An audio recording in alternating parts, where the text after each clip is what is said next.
पूर्वक नतमस्तक होकर प्रणाम करते हैं।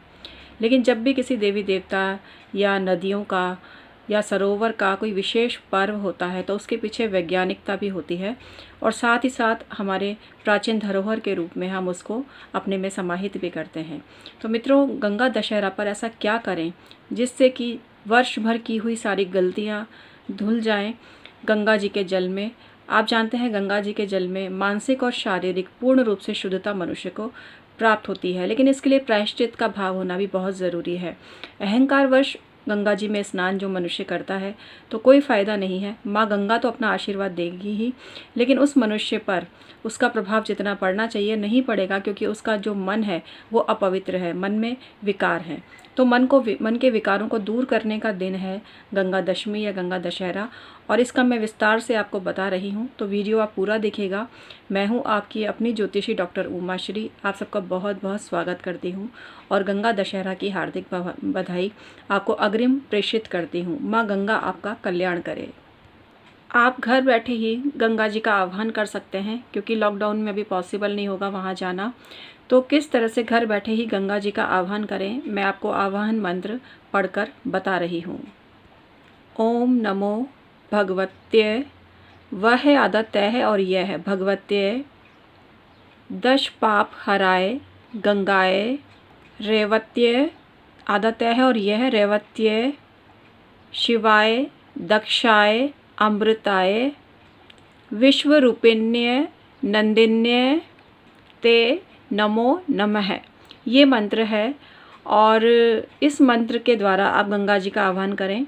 आप घर में ही साधारण जल को लेकर, पवित्र जो शुद्ध जल है उसको लेकर और गंगा जी का आह्वान कर सकते हैं, क्योंकि ऐसा कहा भी गया है ना, मन चंगा तो कठौती में गंगा। इसका आशय यही है कि मन शुद्ध है तो आप कहीं भी परमात्मा के दर्शन कर सकते हैं। तो गंगा नदी का आह्वान करें और शुद्ध जल जो है, अगर आपके पास गंगा जल की बॉटल है तो वो भी आप ले सकते हैं, लेकिन इस दिन 10 बार स्नान करने का विधान है। अगर आप 10 बार स्नान ना कर सकें तो कोई छोटी बाल्टी ले लें या मग में 10 बार अलग अलग कल्पना करें कि आपने 10 बाल्टी पानी ले लिया है और 10 मग्गे पानी के भरकर अपने सिर पर डालें। तो इस तरह से आपको करना है। इसके अलावा और भी क्या विधान है गंगा दशहरे पर, वो भी मैं आपको बताती हूँ।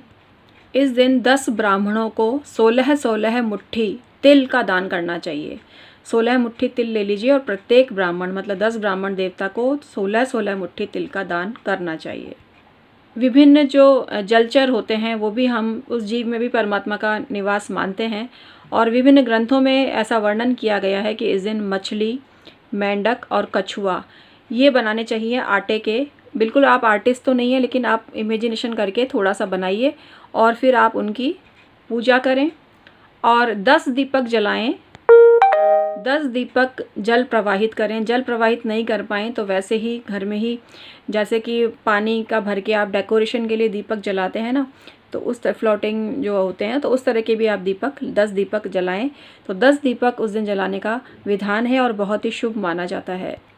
इस दिन हवन और मंत्र जाप करने का विशेष विधान है। अभी मैंने जो मंत्र बताया था वो आह्वान मंत्र था। इसके अलावा एक और मंत्र आपको बता रही हूँ। आपको 5000 की संख्या में इसका जप करने से अखंड पुण्य की प्राप्ति होती है। तो आइए जानते हैं वो मंत्र कौन सा है। ओम नमः शिवाय नारायण्य दशहराय गंगाए स्वाहा। इस मंत्र का 5000 की संख्या में जप करें और दशांश हवन करें तो अखंड पुण्य की प्राप्ति होती है और सभी पापों का निपटारा होता है। सभी पाप जो होते हैं वो प्रायश्चित की अग्नि में घुलकर पवित्र हो जाते हैं।